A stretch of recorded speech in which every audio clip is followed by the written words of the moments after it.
just make it light, right? Because the more fun kids have, the more they relax. And when they're relaxed, they're less likely to be anxious. And when they're less anxious, they're more likely to eat something. And they're watching you and they're having fun. And you just ate this green bean in a really funny way. Maybe they want to do that too.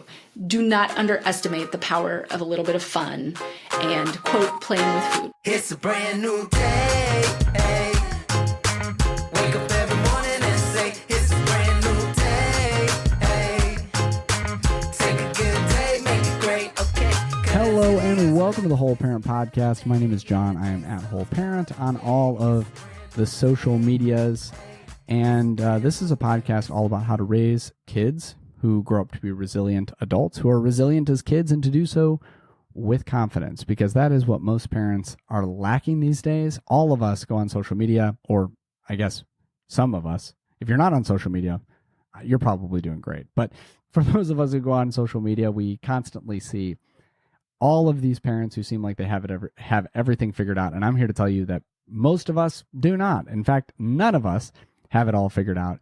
And this is a podcast that makes us parent maybe a little bit more effectively, maybe do things a little bit easier.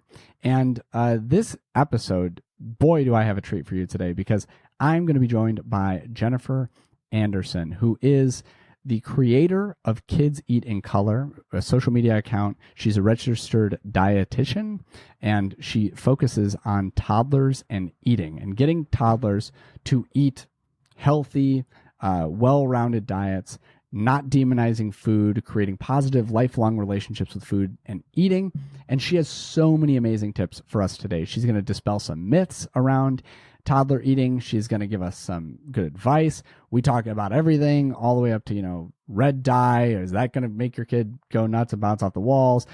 Eating ice cream before bedtime. Is that going to make your kid not be able to fall asleep? How do I get my toddlers to eat broccoli? Literally all of that covered. And this is a really important episode for me. Let me just say that. And the reason for that is that this is one of my biggest struggles. And so if you're like, I don't know how to get my kid to eat anything other than granola bars and pancakes and mac and cheese and chicken nuggets, you're right where I am. I am in the midst of this, and I'm actually recording this intro a couple days after I did the interview with Jennifer. And let me just tell you, in the last 5 or 6 days, whenever I did that interview, it has been absolutely game-changing implementing the stuff that we're going to talk about in this episode. So if you are like me, if you struggle to have positive mealtime experiences where your kids eat diverse foods, colorful foods, fruits, vegetables, not just kind of a ton of sugar and carbs, then this is the right episode for you. And I can't wait for you to hear from Jennifer and learn like I did and implement this stuff in your own parenting journey, because like I said, it is absolutely transformative. Okay, I'm not going to break this episode in the middle to tell you about anything else, but at the end of the episode, I am going to tell you how you can connect even better with Whole Parent going forward.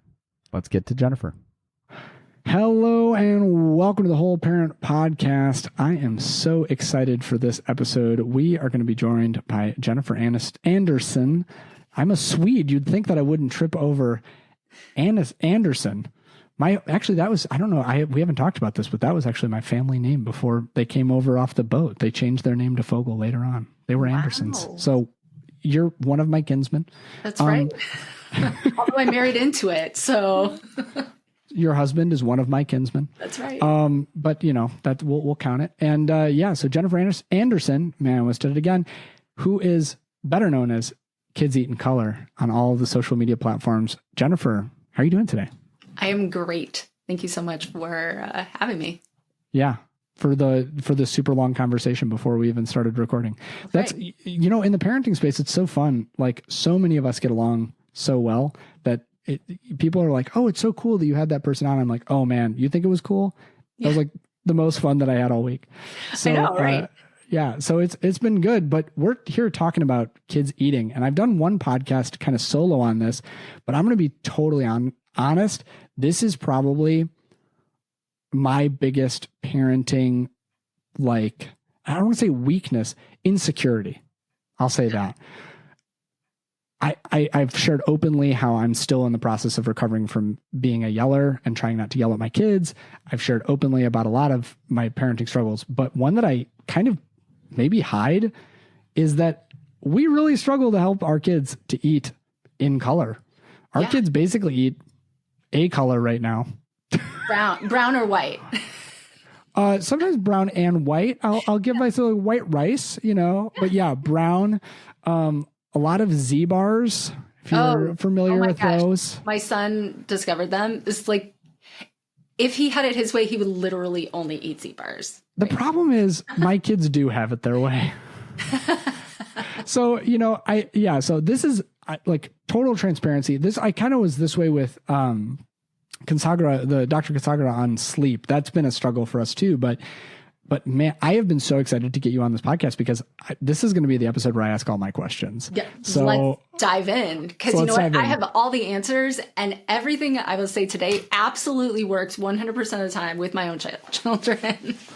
That's a crazy endorsement. I'm kidding. Okay. I'm being completely sarcastic because I got into this because 100% I had the hardest time of my life feeding my kids.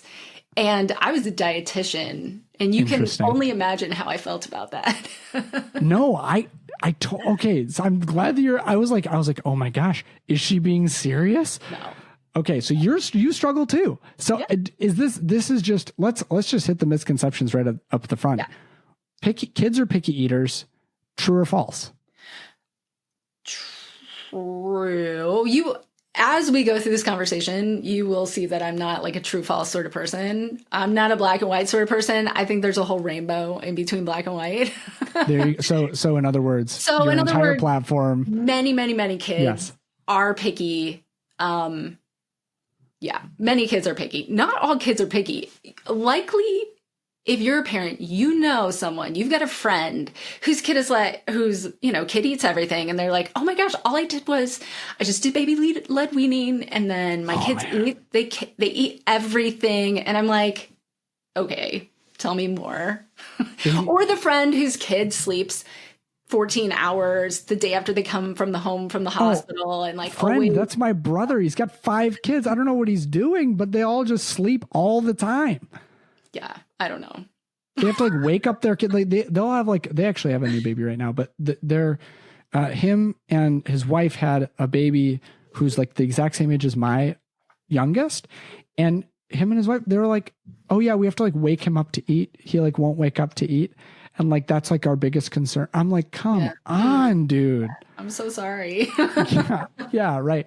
So there are picky eaters. Yeah, there are some kids who will eat anything. Would you say that the majority, I mean, you have what, 2 million followers, something like that? Yeah.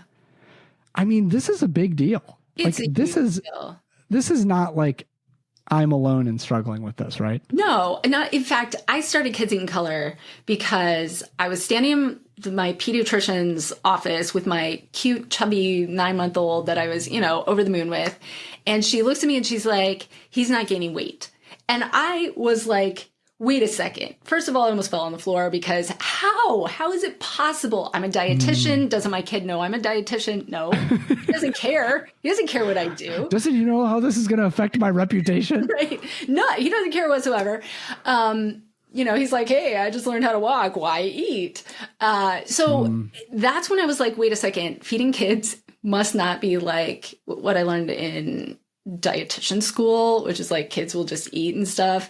No, it's not that easy. And then my second son, right off the bat started showing all the signs of being a really complicated, extreme picky eater. And so I was standing in my kitchen thinking, okay, I've got this picky eater. I have my son. And by that time I'd really specialized my knowledge in child feeding so that I could keep my first son alive. And I'm standing there and I'm thinking, I cannot be the only parent struggling. I can't be. Yeah. And I started an Instagram page a couple months after I had that thought, because I was like, there have to be other parents out there who are really struggling, and maybe I can take some of my suffering in this and help another parent so it's not quite as hard, because this is my area of expertise, supposedly. And if it's this hard for me, it's got to be this hard and even harder for other parents who don't even know what to Google when it comes to feeding their kid, you know? Well, and that's, yeah, I think that that's like what all of us do, right? So like we just start Googling stuff, and I probably have Googled this more than I've Googled most things, right? Yeah. And I would say that the information that you get is varied, and the perspective that we've taken so far, which I think is a somewhat evidence-based accepted perspective, is the primary goal of kids' dietary upbringing, child rearing as it relates to their palate, is to give kids a positive association with food. And so and with eating, because obviously the prevalence of mental health, but even eating disorders, you know, a lot of the stuff out there now, you just think, well, I really don't want my kid to have a negative relationship with food. And so I don't want to be, you know, speaking negatively about certain foods. I don't want to be, you know, and then you go down this like, okay, here's the checklist every single time I have to eat dinner, which is I got to do all of these things. And oh yeah, by the way, your kid has to enjoy every minute of it. And, and it just feels like maybe I'm wrong for this. I don't know, but I've gotten to the point where I'm like, this is just not going to be the battle that I fight. Like if I fight every battle as a parent, you know, this has got to be, I have to like give somewhere. And so I'm just not. And so my kids, yeah, like Z-bars, sandwiches, toast, you know, like that's a lot of their diet. And we've tried different things, but it just feels like, yeah, it just feels impossible. Sorry. I'm recovering from this cold that my child gave me and was over in 3 days. And I'm, you know, still trying to recover 3.5 weeks later. Yep. So yeah, I totally hear you. And I always like to remind parents, it's not that this stuff doesn't matter. Whatever this stuff is, the feeding, the sleeping, the, you know, you name it, the keeping your house. The hitting. The hitting. I'll add that one. The tantrums, right? They matter. Tantrums. It's not that it doesn't matter, but it's that you can choose what matters to you and what you are actually going to do something about. You don't have to care about whether your child eats, quote, too many Z-bars, whatever that means. Right. You don't have to. I mean, it's not that it doesn't matter, but also you get to decide, does this matter enough to me that I'm actually going to do something about it or not? Sure. And parents can be confident in that. Like, you get to make the rules about what's important to you.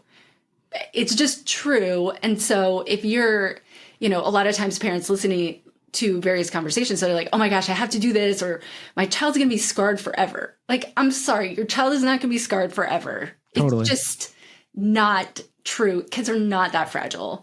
And whether they really love, you know, some other bar other than that particular one, it doesn't matter. Sure. Like sure. This is not an endorsement for Z-bars, right? Yeah, absolutely not. I'm surprised I'm even using the name because I'm so careful about not branding things. I know.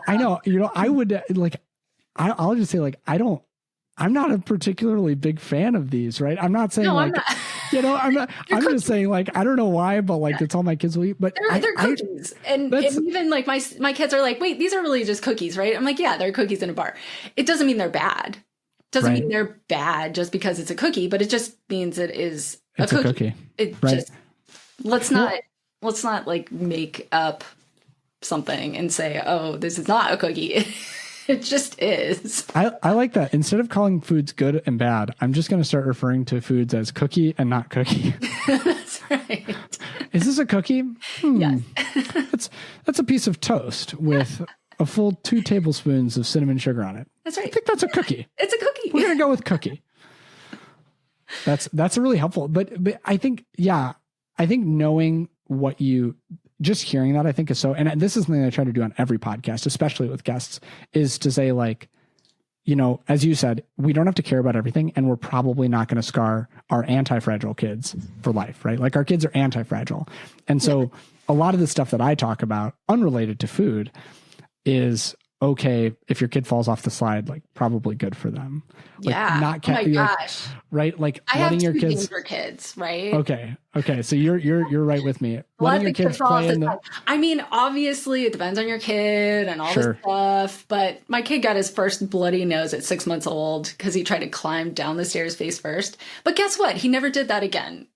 Yeah. Well, and And I it was actually, right there. I was right there to help him get better and all that. no, it's all about resilience, right? And so but I think with things like food and I'm even identifying that this is a I don't know, shame point or maybe a fear point for me where, yeah, I feel like, but this will scar him or scar them. All of my kids are boys. So I just say him and I just mean all three.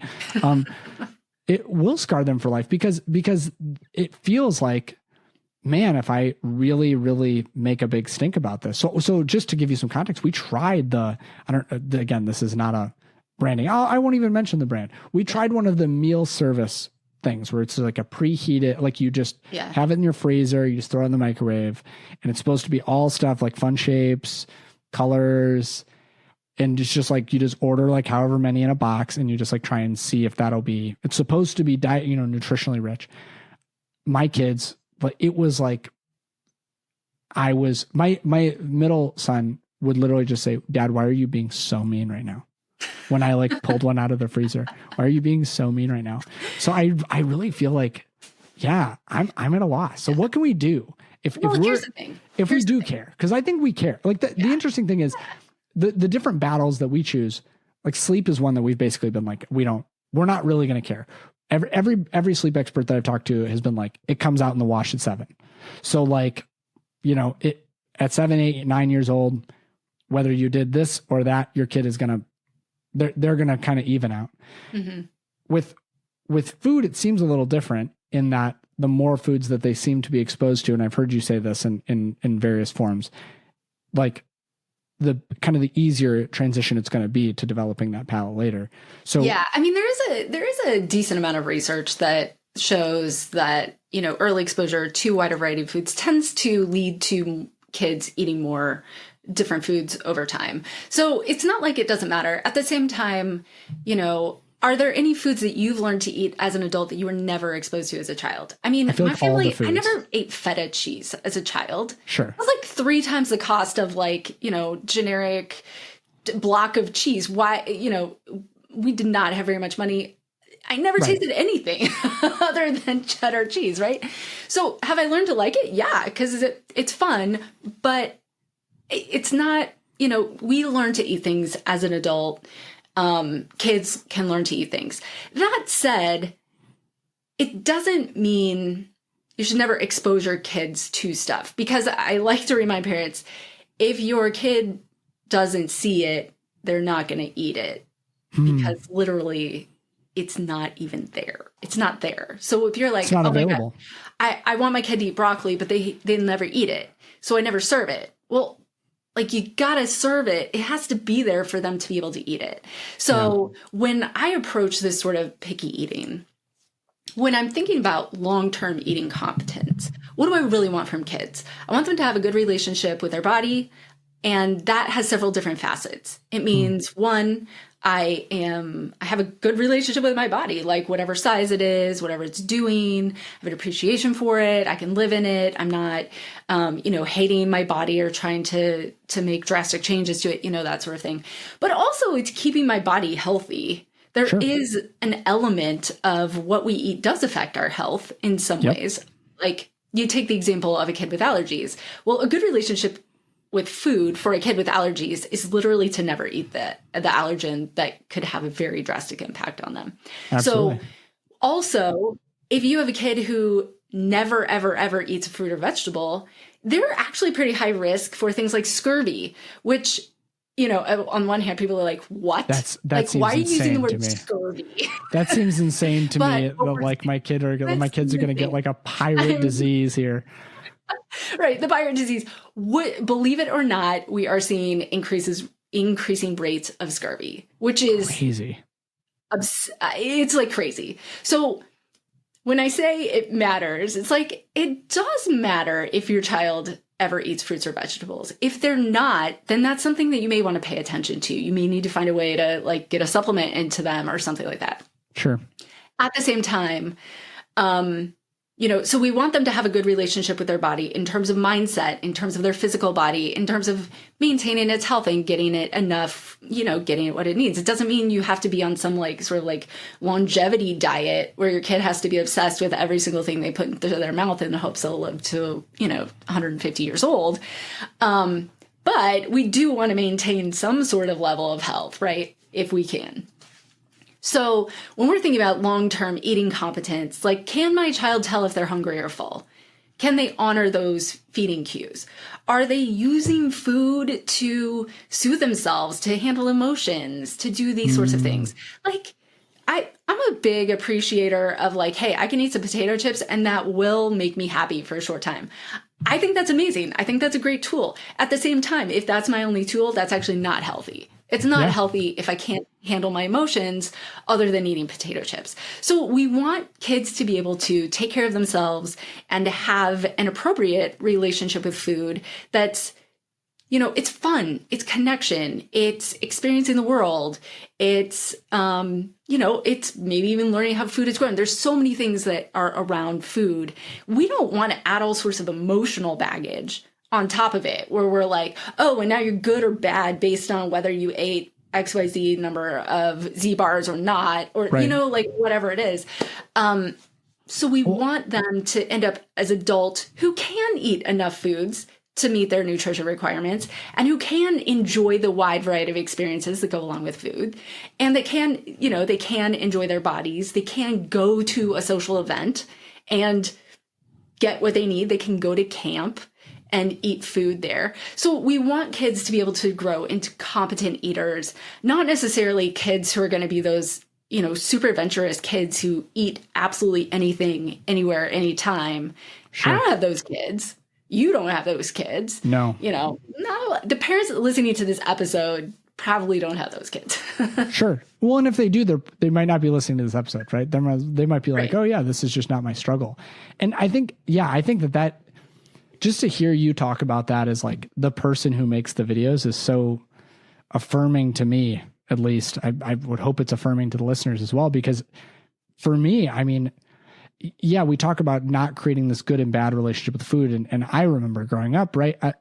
I will say, as a guy raised in a kind of fairly educated environment with enough resources, I was very privileged that food was not demonized for me. But certainly for members of my family, especially women who grew up a lot earlier than I did, grandparents, I would hear things like I was bad because I ate. And I knew somehow intrinsically that if I did it, it wouldn't make me bad because I was different than them in some way. But, I think that extreme is like, that's what I think we all fear ultimately, is like, if I put broccoli up in front of my kids too many times, are they going to like develop an eating disorder? And the answer is no. Kids are anti-fragile. The answer is no. But I think that's like a real messaging.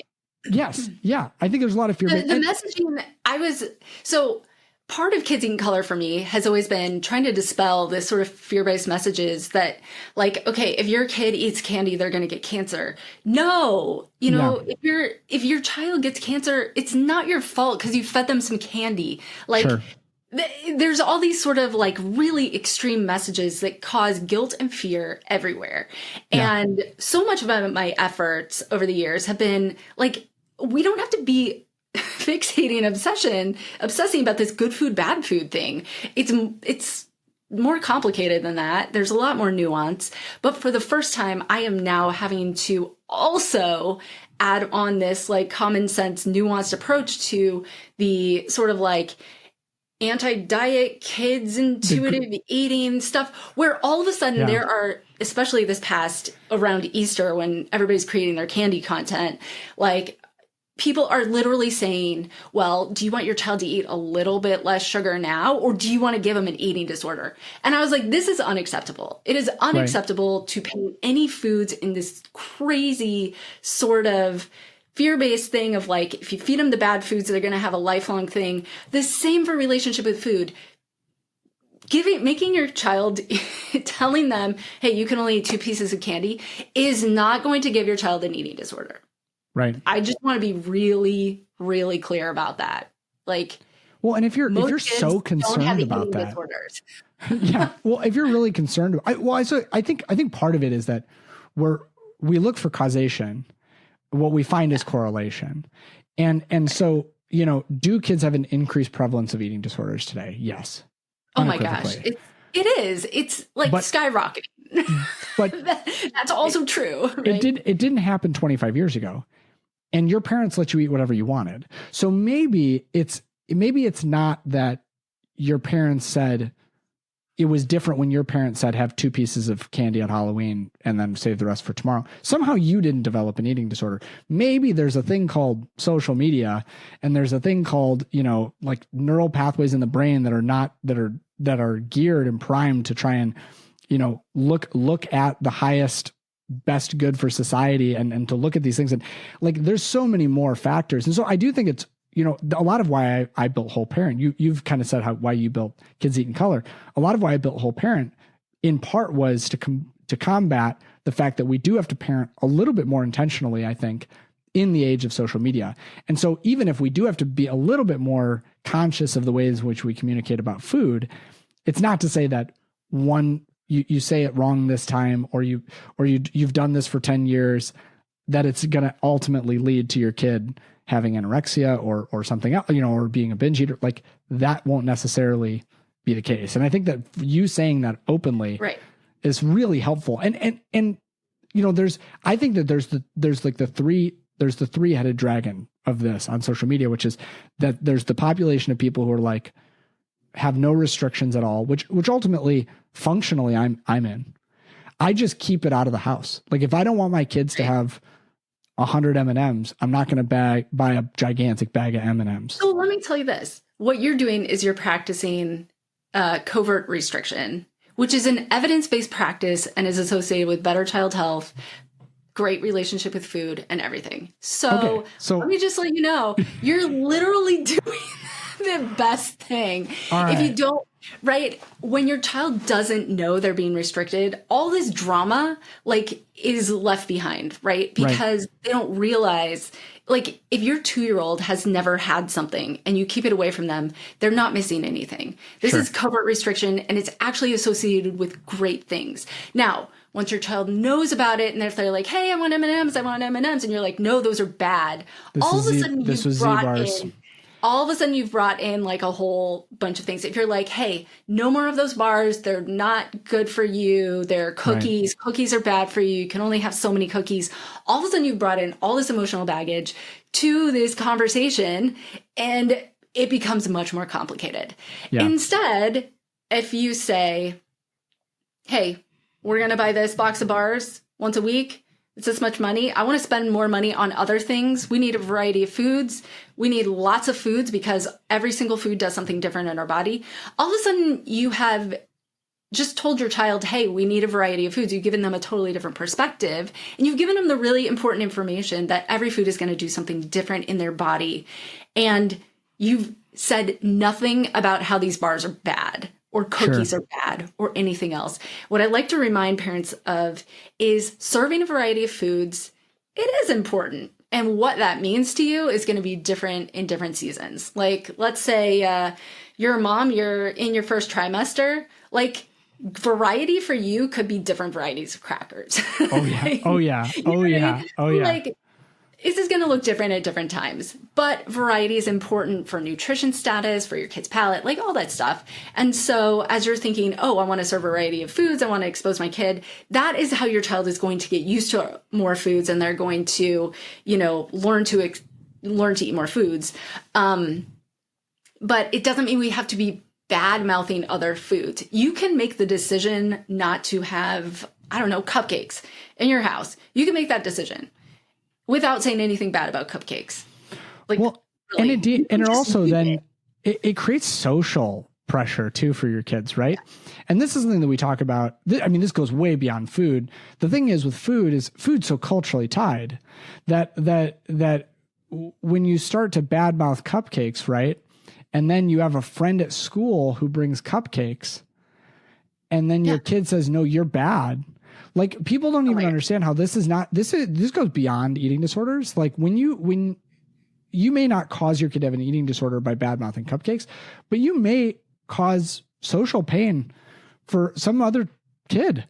When your child comes out and says you're wrong and you're bad. I get so many teachers who are like, oh, this kid said that XYZ food is poison. When parents say, oh my gosh, those school lunches, those are so unhealthy. I cannot tell you how passionate I am about saying you should never. And the times I use the word should so few times. You should never, ever in front of your child badmouth school lunches. Never. Yep. Because what they do is they stigmatize kids. Yeah. And what you don't realize is those children then don't eat school lunch when they need that nutrition in their life. They skip it. The older they get, the more they skip the lunch because of the stigma. It's completely unacceptable. Well, I mean, that's like a big nerve for me. Like, you can in your family say, hey, this food is not for us. Like, I don't know, maybe you follow a religious food code. We're all vegetarians. You have allergies. Maybe it's your preference. Maybe you don't believe in having too much sugar. Right. That's fine. But it doesn't mean you need to be bad-mouthing it. Right. Yeah. Well, so that's where the drama comes in, because there is some research showing that when you are saying, hey, these foods are bad versus good, that actually does add to, disordered eating risk. Right. Now, there's all sorts of other things. It's like, oh, if you restrict your kid from 2 cookies versus 3 or unlimited, like, we can get into all that drama of like restriction and all that stuff. But I do feel like there's enough research out there to really make the recommendation to parents to say, don't call it bad or good. Like, call it by its name. We have this amazing vocabulary for food. Every food has its own name. Use that vocabulary. Don't try to parse it together and say, oh, these are the good foods and these are the bad foods. It's much more complicated than that. Is that helpful? And it can lead to like your child saying, oh my gosh, I ate this unhealthy food. Am I a bad person? Is my friend bad? Is my friend's mom serving them poison? Because these are the messages that are going to school. And now all of a sudden, rather than being an agent of curiosity or acceptance or learning about other people, now your kid is going around spreading judgment about food. Like, oh my gosh, that's a bad food. Is that really the first thought that we want children to have when they look at their friend's lunch is that healthy or not? Is that really what we want for our kids? Or do we want them to look at the lunch and say, oh, what do you have? Well, that seems disordered to me. To me, to say, like, when a kid is so, like, I didn't know what was healthy and not healthy when I was a kid. Yeah. And it probably really, I mean, like I said, there were some casual comments that definitely existed. Yeah. And I, the way that families work, I don't know how much eating disorder existed. I have suspicions now, knowing much more about psychology as an adult, that it was probably more than I thought in my extended family. But like, yeah, we didn't have any of that kind of language in my own home. And just to give you an example, so we don't eat meat. We're vegetarians. My kids are also vegetarians. Maybe that's part of the issue. I just trying to justify that, chicken nuggets are also brown, so it's not probably doing they still would only be eating brown things. But yeah, so they'll have like Impossible chicken nuggets or something like that. But yeah, they don't really like that because those are designed to imitate meat. And because they've never been exposed to meat, they're like, so what? Right. And the kids next door, his best friends, they are Jordanian and they're Muslim, and I don't know how closely they keep halal, but like for sure they have a lot of lamb. They eat a lot of meat. And just trying to process with my 7-year-old, even like, yeah, they're not bad for eating something that we choose not to eat. And if you choose to eat that, that's okay. Here are our reasons not. But but those reasons may not even be on their radar. Right. And so he's kind of internalized this, like, yeah, I think it's kind of gross to me to think about eating an animal, but I get that they don't think it's gross. And so he sits at table with them. and will eat And I think that's what we slices want. of white bread while they. No, we want kids to have that sort of maturity, and some kids are going to pick that up easier than others. I mean, one of my kids is like, he's not picking up that sort of like. The subtle he's still one of the ones who's like much more willing to say like whatever's on the top of his head, and with little kids, you never know what's on the top of their head. But I think that's so true, and I think we just have to remember like it's not a child's job, and it's not developmentally appropriate for a child to be expected to make some sort of health decision based on what's at the on the table at a party.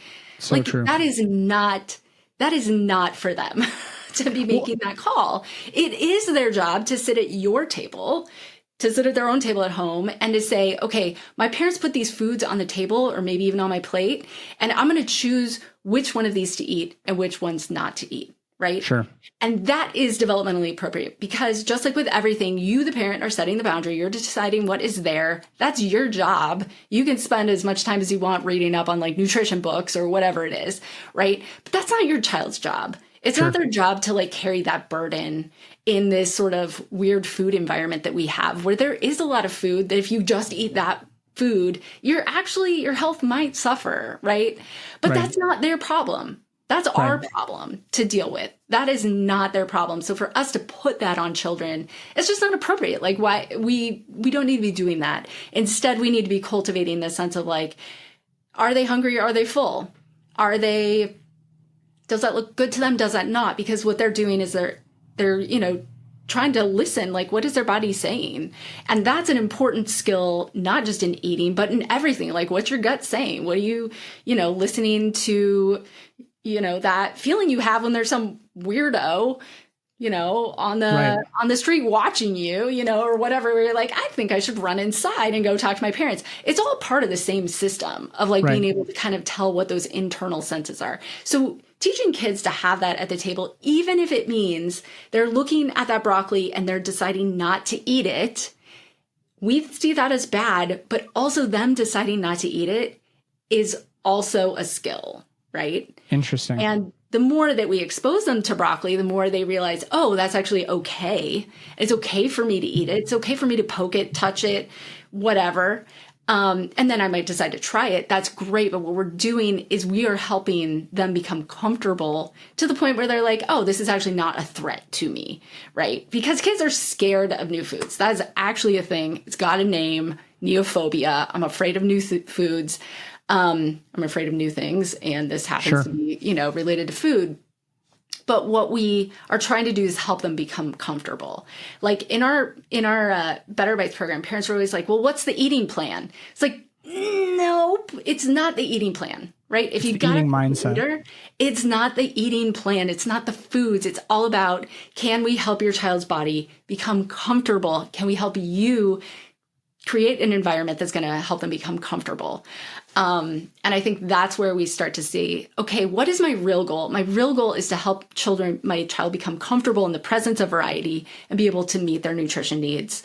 It's not some sort of like, how do I help them eat every single food or have this, have this sort of relationship with food where you're like, oh, whatever you want, anytime, anywhere, any place. There's a balance, right? As a parent, we can set those boundaries around eating. Like you can decide, you know what, I'm just not going to have bags of M&Ms in the house. That just doesn't feel right to me. It's not good for my kids. Not good for me. Right. It's not good for you, whatever it is. Right. Yeah. And there's some people who are like, oh, well, that means you need to have more M&Ms in the house. And that means you need to make them, available. And some kids, that may be an appropriate intervention. We have to remember that some parents do have disordered eating, or they have a real eating disorder. And the best thing for that family is, we are always going to have M&Ms. We're always going to have them in the cupboard, and they're always going to be available. And that is literally what is the best thing possible for that family. Well, I don't have an eating disorder. My husband doesn't have an eating disorder.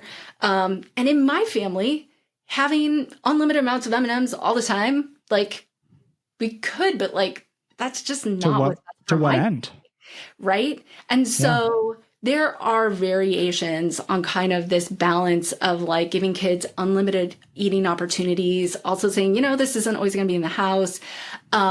And that's all okay. But I think we need to keep our eye on the big things, which are, can your child tell when they're hungry and full and what their body wants?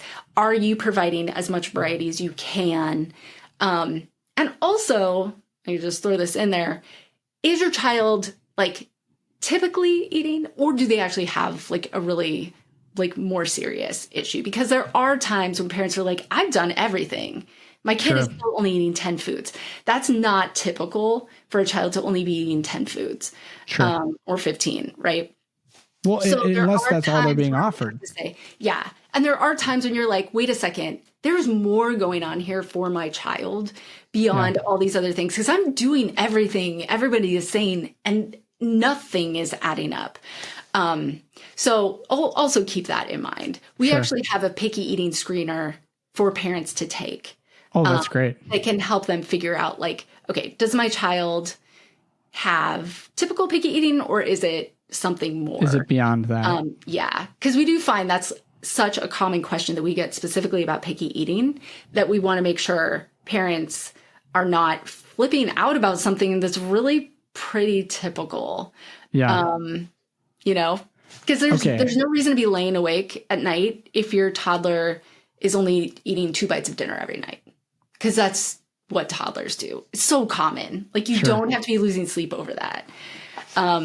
Yeah. Okay. So I have a bunch of myths that I want to kind of rapid fire on you. But before I do that, I just want to say I feel like I'm sitting here having a eureka moment because what you're saying about food is so just, I don't know why I've never thought of it this way, but this is so reflective of just kind of everything in childhood, which is all of the stuff that we talk about with giving kids opportunities to try things and fail, giving kids opportunities to be exposed to things, not being unnecessarily afraid of unknowns, but understanding that kids are naturally afraid of unknowns because of their, I like to say that the brain is just trying to predict what's coming next, right? Like that's essentially what your brain is doing. It's just trying to predict what's coming next. We also don't want them eating the random mushrooms in the yard.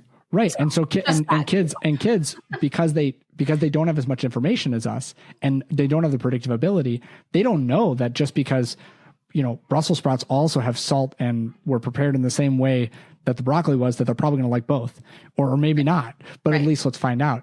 Like they may not have that ability. So a lot of this stuff is lining up.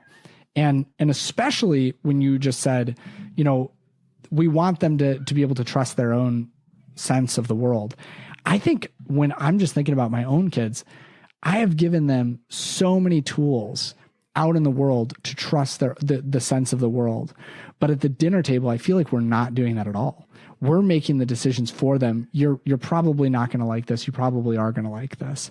Mm-hmm. And the idea that like I would prepare something and my kids would poke at it and then not eat it, to me is like, then I failed. Instead of saying no, and this is what I would say in every other aspect, like, no, sending your kid out onto the t-ball field to like totally mess up and totally not hit the ball and then not shielding them from that experience, but also processing it with them. That's good parenting.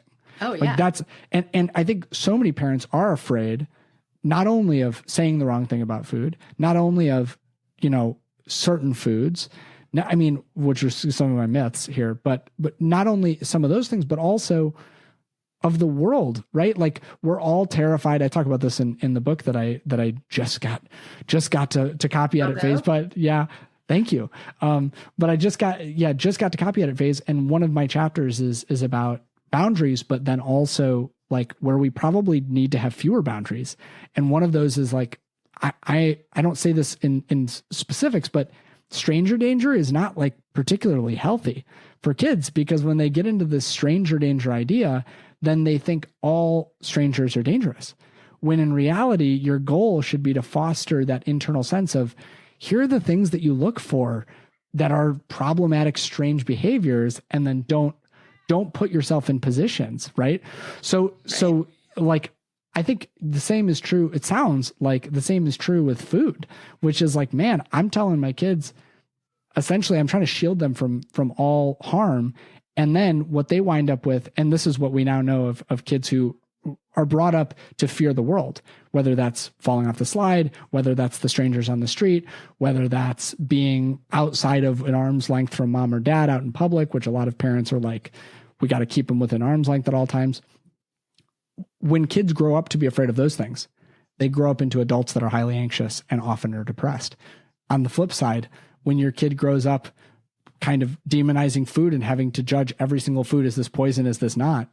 I imagine they're probably going to grow up with a pretty anxious relationship to food and a pretty anxious relationship. When you said it's not developmentally appropriate, I was like, oh man, that's all the stuff we talk about with fear. So thank you so much for that. That's just my like rambling thoughts, but I feel like this has also been super helpful for me because it seems like a lot of the stuff we talk about in parenting spaces, if we just applied that to food and weren't so scared, then maybe actually we'd be much more successful. Okay. So here's my myths. Rapid fire. Is it a myth? Is it not? First one, you're going to get canceled for this. I know. But I'm going to put you on this. I'm going to put you on the spot. Then I'm going to lie. I mean, I know, right?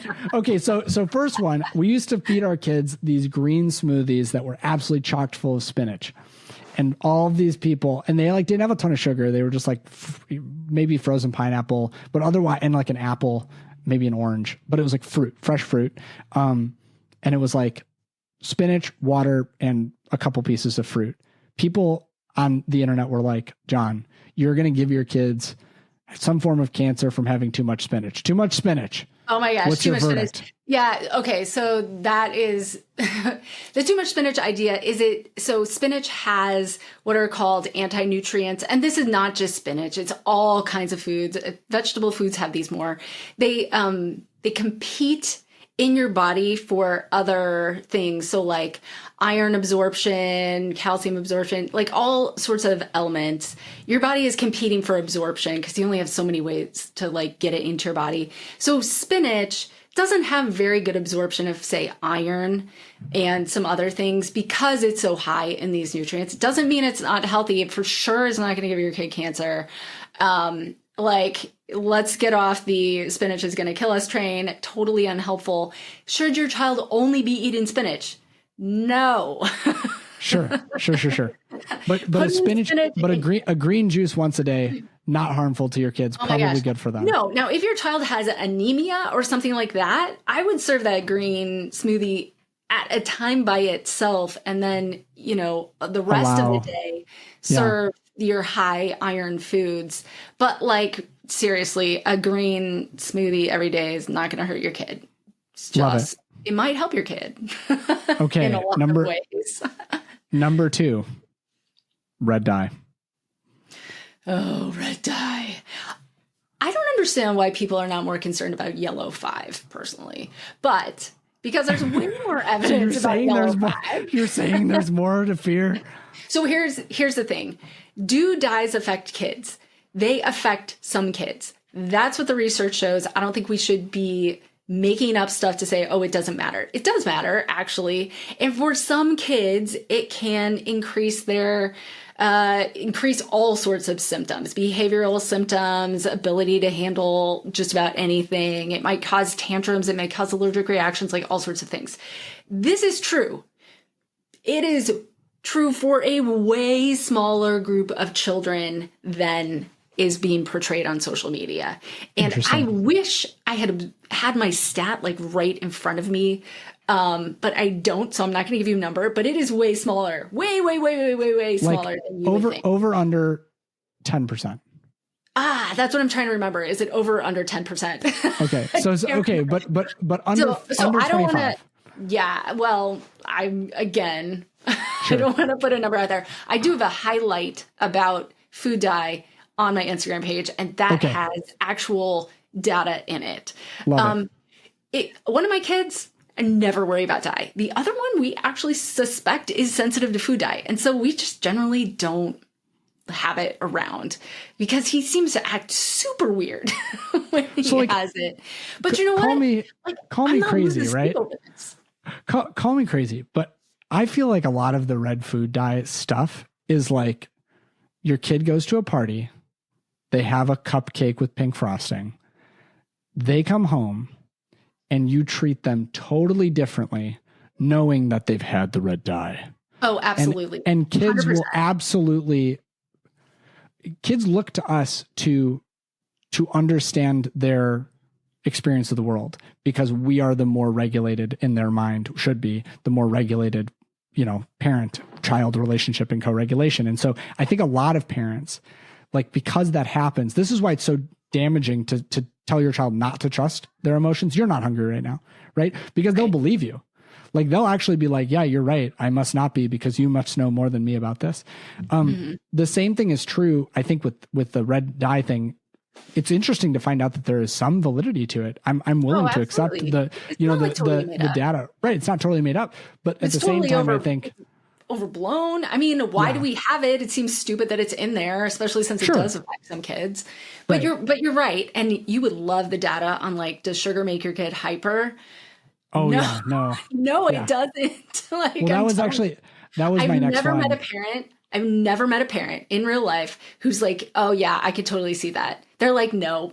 And I'm like, there are so many studies that have compared parents, and they give the kid, like, the Kool-Aid that actually has sugar in it, the Kool-Aid that doesn't. And if the parents think there's sugar, they rate their kid's behavior more hyper, just because that's what they think. So no, sugar isn't making your kid hyper. Unless your child has some sort of sensitivity to high sugar levels. And that is true for some kids. But again, an exceedingly small number of children. So again, do your own experiments. You think your child has a sensitivity to food dye? Take it all out for 2 weeks. Give them a huge dose. See what happens. And if possible, have some sort of other person, like a teacher who doesn't know. Because double blind. Maybe your kid is sensitive. There's a good chance they're not, but maybe they are. So, and this goes for literally anything. Like, anything is possible. Your kid could literally have anything. So this is getting, so you're already hitting my next one, but I want to ask it overtly. If my kid has ice cream before bed, is it going to keep them up and ruin their bedtime routine, provided that it's not part of the bedtime routine? So, like, if I do my normal bedtime routine as I normally would at 6:30, but whether or not they have ice cream at 6:15, effect, no effect, or most of the time one or the other? Okay, so I'll give you this example. We did this the other night. We always have bedtime snack. As I mentioned, I had a kid who'd fallen off the growth chart. He always needs that bedtime snack. And it's just part of it. It could be any food. Sometimes it's ice cream. It was. And all of a sudden, one of the kids was, I don't know. I was like, what is wrong with him? What is wrong with him? He is being a nightmare. He won't stop talking. He is running in circles. He's, like, doing acrobatics on the bed. Like, what is going on? And I realized that the only ice cream we had it was like mint chocolate chip. We know this kid is very sensitive to caffeine, including the caffeine in chocolate.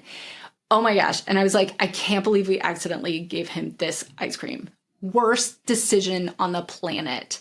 Sure.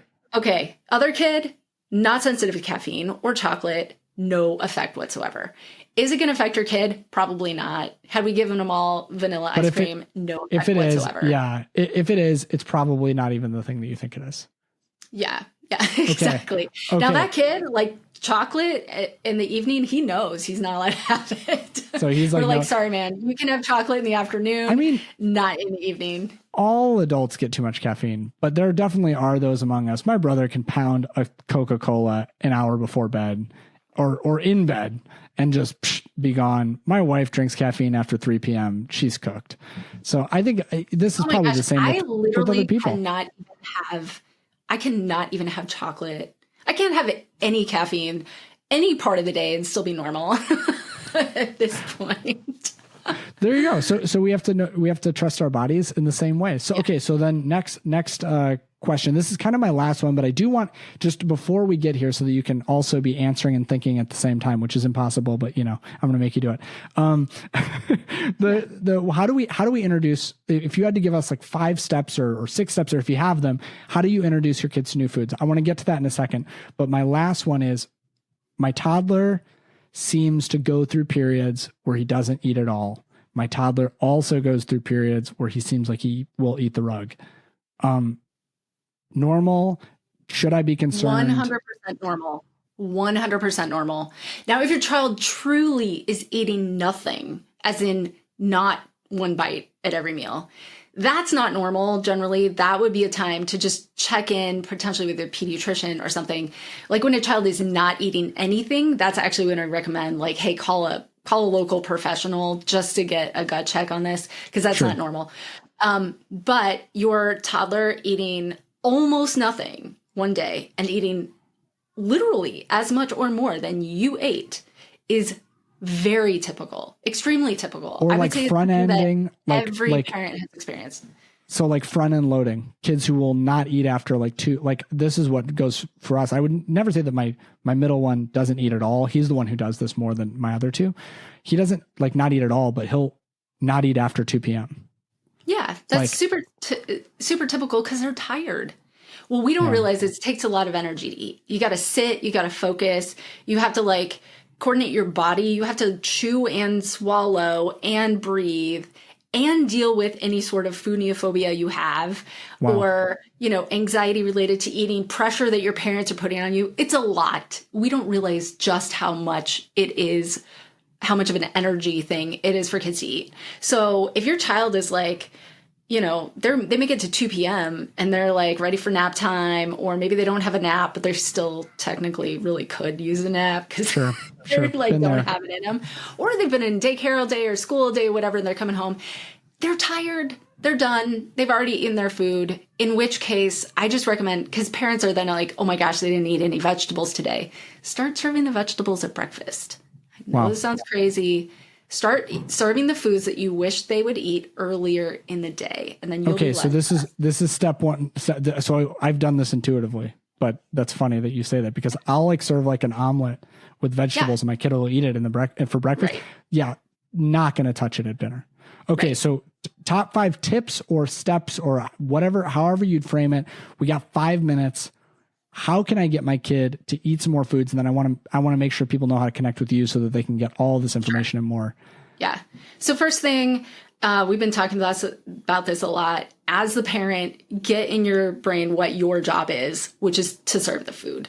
And it's their job to decide whether or not to eat it. If you have this mindset, you open up a lot of opportunities for yourself.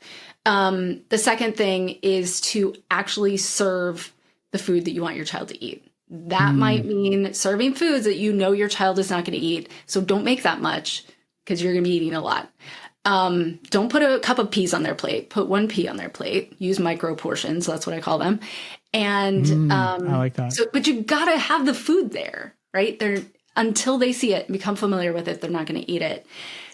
Third is to model yourself what you want your child to be doing. Modeling is so powerful, as with everything, right? So eating together. No pressure on us. Eat together, but eat the foods. Eat the foods you want your child to eat with them. Show them how to do it. The other thing is to, make your mealtime a little bit fun when you can. Okay. I mean, my husband is like so notorious for like picking up a stick of broccoli and singing into it like a microphone, or, you know, you can just make it light, right? Because the more fun kids have, the more they relax. And when they're relaxed, they're less likely to be anxious. And when they're less anxious, they're more likely to eat something. And they're watching you and they're having fun. And you just ate this green bean in a really funny way. Maybe they want to do that too. Do not underestimate the power of a little bit of fun and, quote, playing with food. We don't want to be wasting food, but we can still play with food a little bit. I love that. And I guess the other, I mean, those are like the really core. That was 4. I came up with 4 on the spot. The other one I would say, something that's also really powerful, is to have, is to kind of incorporate kids into the eating experience. So, or like cooking, meal prep, any of that. I was actually about to ask this, because you said this, you said something like this with the Z-bars. You were like, look, this is the budget. Here's the other things we have to buy. And I was in my head, I was like, oh man, I'm glad you're saying this now, because I thought in the moment, like, oh man, I grocery shop with my kids, but do I have a conversation about like, we are eating this tonight in the same way that I would with my wife when we're walking around? I'm like, doesn't this asparagus look good? Let's try this. Yeah. Like, Right? Why I do you would not never have, do that right, with my have kids. that conversation with your kid. You can also say, hey, do you see any orange vegetables? Do you see any, hey, can you go pick out some fruit for us to try this week? Or you can say for yourself, wow. hey, can you go pick up some fruit for me to try? You don't have to put the pressure on your child. So anyway, there's cooking, meal prep. Of course, like having kids in the kitchen while you're making food is tricky. And I 100% get that. Like baking with my kids is a hard no. I'm sorry. My wife is not a fan. I'll do it. I'll totally do it. But my wife is like, so you no, gotta, no you gotta bueno. just kind of know yourself, know the situation, read the room, the whole thing. But when kids are in the kitchen, I love giving my kids like things that are pushing their ability to like hit danger. My kids are all about danger. I have stereotypical boys. So you give them a knife. Now, obviously, this requires a lot of supervision, know your own child, etc., all the warnings. But you give my kids a knife, all of a sudden they will help prep the meal because they could also chop off their finger. Now, granted, I'm not going to give them a knife. They could chop off their finger. But this feels But maybe that they could cut themselves. And that's actually okay. That they can cut themselves. Exactly. And they don't want to cut themselves. Of course not. Have my kids cut themselves on knives? Absolutely. But like not that bad. And they've become extremely careful with knives. And it's actually not been during food prep that they've cut themselves. They took my paring knife and they turned it into a whittling knife. Whittling I would say whittling, in my own personal experience of whittling, I have gotten more stitches from whittling than any other single activity. So facts on facts can confirm. Yeah. So anyway, including your kids in meal prep, those are kind of the 5 that I really look at. Is like, how do you put this all together? And fantastic. That's it. I love those 5. I feel like I'm going to be implementing those 5 this week for my family, literally tomorrow, because I feel like this conversation is giving me a completely different view of food and eating and some stuff that I can do. I love this micro portions thing. I'm always like, just take one bite, but I've never thought about only putting one bite on the plate. I'm always like, just take one bite, but it's like, do you know how much broccoli I eat as a vegetarian? Like my plate is like, looks like a forest, which probably is going to give me that, like, you know, it's like going to mess with my iron or something. But, you know, I think that that's super, super helpful. And so all of these tips, I'm going to go back and listen to this episode myself. My wife, who listens to the podcast occasionally, was like, wait, when's this one coming out? And I was like, Jess, also, you can have the preview. You can have it on the computer before it comes out, because she's going to listen to this in 8 minutes. She's going to be like, take the kids. Hot tip. Don't say take one bite, because does it work? Does it work? No, it doesn't work. Are you kidding me? Doesn't work. So the only thing that seems to work is you can spit it out. Oh, you can spit it out. Perfect, right? I love, hey, you can eat it when you're ready. You don't have to eat it, because when you say you have to take a bite, I don't know about you, my kids are Power like, struggle. Nope. But if you're Power like, struggle. oh, hey, I don't care. Well, you might really care, but pretend like you don't care. And then they're like, oh, okay, you don't care, so I'll do whatever I want, which might be to take a bite. Right. And the fact that the table is a place where, physically, so many parents, this is a totally another episode, but so many parents need to give their kids so much more autonomy, because so many behavior issues come from, I have to get my autonomy out in some way. And if you don't give me an outlet, I'll find one. But I think the dinner table is often one where it's like, a lot of parents have really problematic parenting practices. I don't know a single parent today who's going to hold their kid down and shove food in their mouth.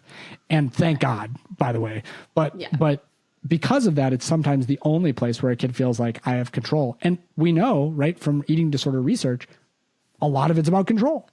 And so understanding that you can give yourself and your kids a sense of agency and control, man, I like that a lot. This has been so helpful. Where can we find you, other than obviously Kids Eat in Color, which I imagine many people who are listening have already experienced you, but you mentioned that there's a picky eating screener and things like that. Where can we find all that stuff? How can we get in touch with you? If you go to kidseatingcolor.com or even the Instagram bio link, whatever, all the bio links, the picky eating screener is there. We also have a free picky eating guide that's really good. It's awesome. Super helpful. Like, here's the basics to help get your picky eater started on the right track. So those are two things that I highly recommend.